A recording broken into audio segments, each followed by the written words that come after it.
Hello everyone, welcome to StudyIQ. In this part of my audiobook, I will present to you Chapter 2.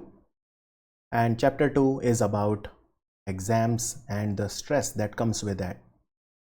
Why are exams always considered so stressful? Are really exams that stressful? Remember, any exam that you write not only assesses your knowledge but also determines your personality. It's a common misconception that a personality assessment is done only during an interview, a group discussion, or a personality test per se. Even a normal written examination that consists of questions and answers also assesses your personality. The examiner can gauge your personality through the words that you write on your answer sheet. An essential quality that a student must inculcate in himself is mental perseverance. In psychology, it is called mental toughness. An individual with mental toughness knows how to persevere against the odds. Mental perseverance helps you to stick to your goals, believe in your abilities, and overcome doubts, worries, and troubles, especially when the going gets tough. An individual who lacks mental perseverance is stressed and afraid because he has no faith in his own abilities. He questions his skills and denies to believe in himself. This bogs him down all the time, and in fact, it may even lead to a mental turmoil. Is exam fear and stress completely wrong? No. Unless you have a little bit of fear inside you, you will not be serious about your studies. A little bit of stress is necessary. It's productive. The right amount of stress tunes up the brain and can increase your productivity many folds.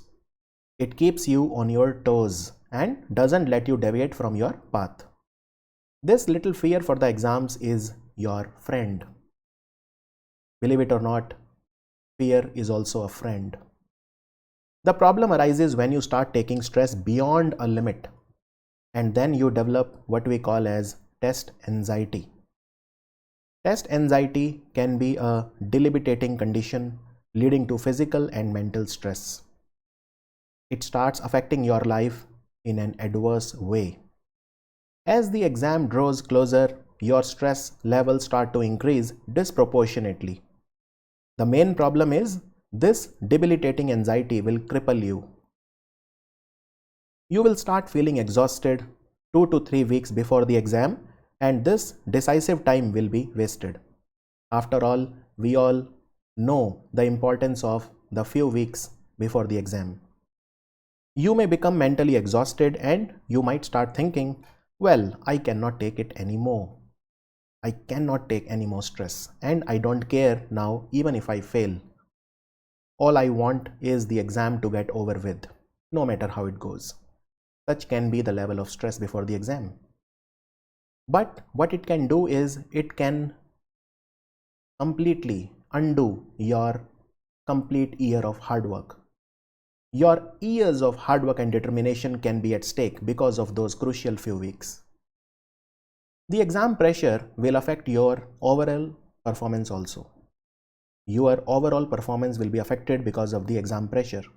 It won't allow you to secure the grades that you deserve. Let me illustrate this by giving an example. Once a student of mine who used to score very well in the mock tests could not manage her time during an exam. She left some questions unsolved, which led to her failure. I asked her, I confronted her, you performed exceptionally well in the mock tests. Why could you not replicate the same performance in the final exam? She told me that she was very tensed during the exam. She gave the instance of the mathematics question. She was taught many tricks by me to save time and how to solve the questions quickly. In fact, she had learned the art of speed and accuracy. But to write a test at home in a stress-free environment is one thing, and to score in a stressful environment is another. At home, you have nothing to lose. She gave me an example There was a question where she had to multiply 125 with 225. She knew how to solve this type of question. She was taught very well all the tricks, and she used the tricks. She went ahead and she solved the question and found out the answer. However, she was not sure of her answer. The answer that she had calculated was in fact there as one of the 4 options, but her hands were shaking and she could not mark the answer. Somewhere within her, she did not fully believe in the trick. She gave up on the trick and solved that question in the conventional or the traditional manner.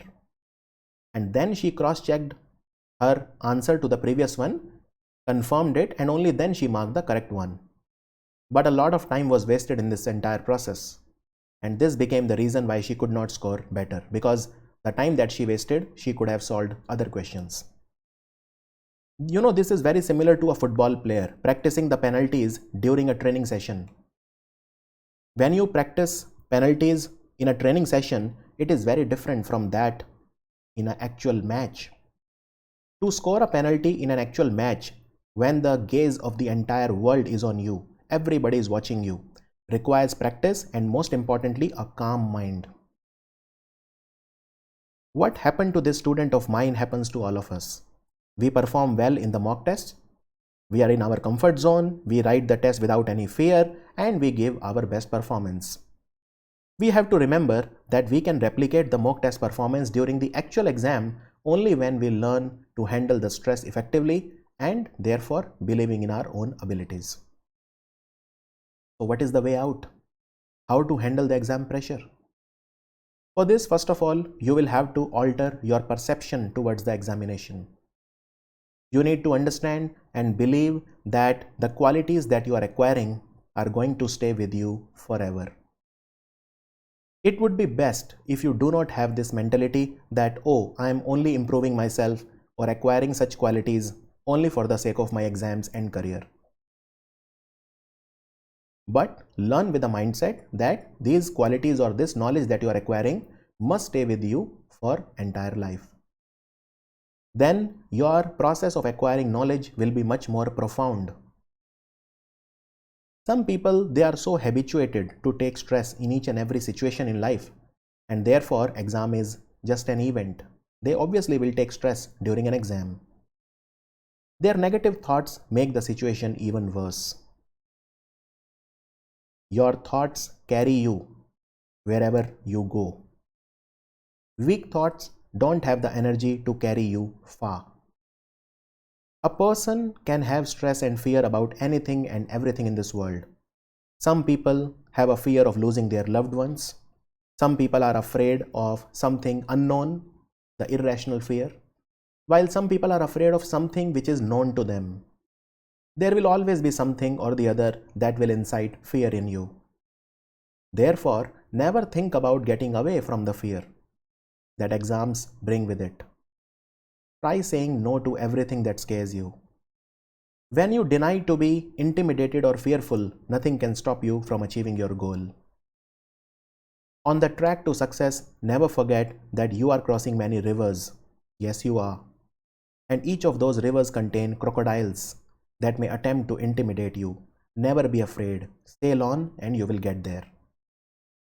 Once, Sir Edmund Hillary, a New Zealander who was the first person to climb Mount Everest, he was asked once, how did he conquer Mount Everest? He said, it's not the mountains that we conquer, but ourselves. How right he was. Look at the sky during the daytime. If the sun is not visible, then does it mean that the sun is absent? No, it simply means that there are dark clouds which are obstructing the light that is emanating from the sun. If sunlight has to be brought to the earth, then all we need to do is remove the dark clouds from the sky. In the same way, if you remove stress and fear from your personality, then automatically you will become confident. So to become confident, you don't have to do anything extra, just remove the stress and anxiety. Your performance will become then commensurate to your efforts. William Hazlitt has said, as is our confidence, so is our capacity. Stress is automatically reduced if we study very well, and complete the syllabus in a well-planned and professional manner. If we do not cover the syllabus properly, then we will be fearful about the unfinished portion of the syllabus while writing the exam. Therefore, study well, use all of your energy in studies. And if you have some leftover energy, then you utilize it to nurture a hobby. It is important to manage both your time and energy. The problem with us is that we spend most of our energy in non-academic activities and whatever is the leftover energy that we use for our studies. You have to study as if your life depends on it. And why not? Isn't it true to some extent that your life actually depends on it? You have no reason to not give your best. How to assess that you are ready for the exam? I will explain this to you with the help of a story. It's a beautiful one. Once upon a time, there was an archer. Archer is a person who is very good with the bow and the arrow. And he was supposed to take part in an archery competition.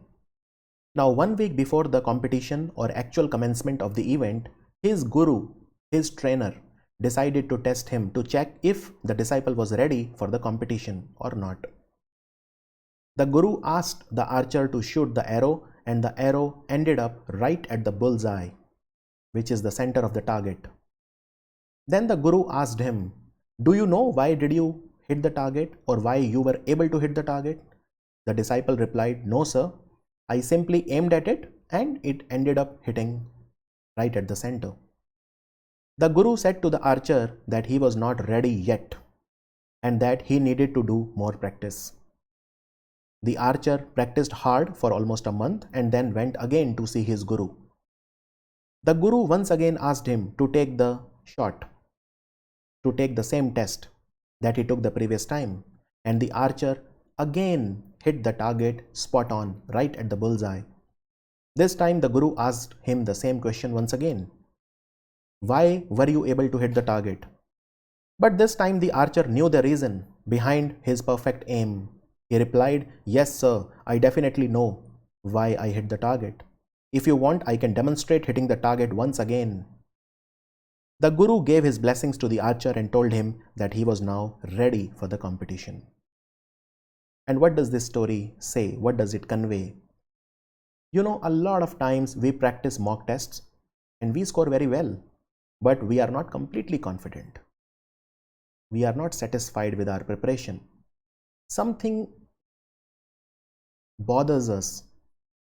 We feel hollow from inside. We feel okay that we have done well in the mock exam because we had luck on our side, or probably everything panned out exactly how we had imagined, or maybe it was a fluke, or maybe we were lucky. If we are scoring well in the mock test and we know the reason behind our performance, only then we can say that our preparation is great. A well-prepared candidate is not nervous and anxious. He has a certain calmness on his face and a subtle smile that oozes confidence. He knows his way. He knows he has to write the test. The act of writing awaits him. A well-prepared student looks forward to the exam. He is not fearful of the exam. A student should be like a sailor. A sailor is always ready to go sailing. He is not afraid of the depth of the ocean. Similarly, a student should always be prepared to write his exam. He has to wear his confidence on his sleeves, put in his time and effort, and go for the test undaunted, fearless. An archer, I told you the story about the archer. An archer has to work extremely hard to reach an advanced or a professional level. He has to have very steady hands to hold the bow, and even more, a steady mind. He has to have complete control on his breathing, proper rhythmic heartbeat, complete focus and concentration levels at the peak. Only then he can think about taking the aim. This means that alongside the technical part, which is the shooting the arrow part, one has to acquire several other qualities which may prove to be more significant than the technical skill. Tell me, can any archer hit the target with shaky hands? Can an anxious archer with shaky hands, even with the best set of arrows and bows at his disposal, can he hit the target? An archer has to keep in mind the direction and speed of the wind. He has to be ready for all the possible situations. Similarly, a student should be ready to face every challenge that comes his way. So how are you going to ace your next test? First, believe in yourself and work hard. And then, as Maya Angelou said, hoping for the best, prepared for the worst, and unsurprised by anything in between. There are a few other things to keep in mind apart from your preparation. It is important to reach the examination venue just in time. Neither too early nor too late. If you reach late, you will be stressed in any case. When you get to the center much earlier than required, you will come across all sorts of people. Some students would be asking questions to each other loudly, some would be showing off their knowledge, some would be keenly revising their notes or books. The varieties of people in front of the exam center can make you really anxious. And you know, we don't want that. We want calmness and confidence. Let me tell you, these people who show off their knowledge outside the exam hall are hollow from within. Remember the proverb, empty vessels make the most noise. Do not indulge in unnecessary conversations. You are not there to boast or glorify yourself. Let your result do the talking. The truly knowledgeable person is ever quiet, calm, and composed with a soothing smile on his face. Remember this proverb, a fool knows what he knows, and a wise man knows what he says. You can reach the exam center, say 10 minutes before the exam start time, and you must enter the exam hall straight without interacting with anyone else. If possible, do not even look at other aspirants' faces. The faces may unsettle you. Maybe you appear quite young and there is a person who sports a long beard who seems older than you. If you see a person who looks much older, he has a beard, he has specs on, you might assume that since his age and personality is more mature than yours, then he may be more knowledgeable and experienced. You may also find someone at the venue who has taken an off from his office to write the exam, and this can make you think that, look, this person already has a job in hand. He has taken an off from his office to write the exam, and therefore he is under no stress. He already has a job, he is comfortable, and therefore he can perform better. Basically, the more people you look at, the more worried you will be. Many a time, stress arises from the simple act of comparing yourself with others. You should not get into a competition with others, you have to compete with yourself, and this is the best competition you will ever find. Just focus on becoming a better version of yourself with each passing day. And stress can also be reduced if you exercise daily, pray to God, sleep for 8 hours, meditate, consume the right food, practice yoga, or do mantra chanting. All these activities pay rich dividends. You have to just try and do as many of these as possible. One important key to success is self-confidence. An important key to self-confidence is preparation. It was said by Arthur Ashe, the great tennis champion. And with that, I rest my case. I'll see you in chapter 3 very soon. And what we'll talk about in chapter 3? Well, I'll talk about the post-mortem of failure. If you are seeing failures again and again in your life, how to handle those, how to analyze your failures, that we'll talk about in chapter 3. Thank you for watching this audiobook on StudyIQ.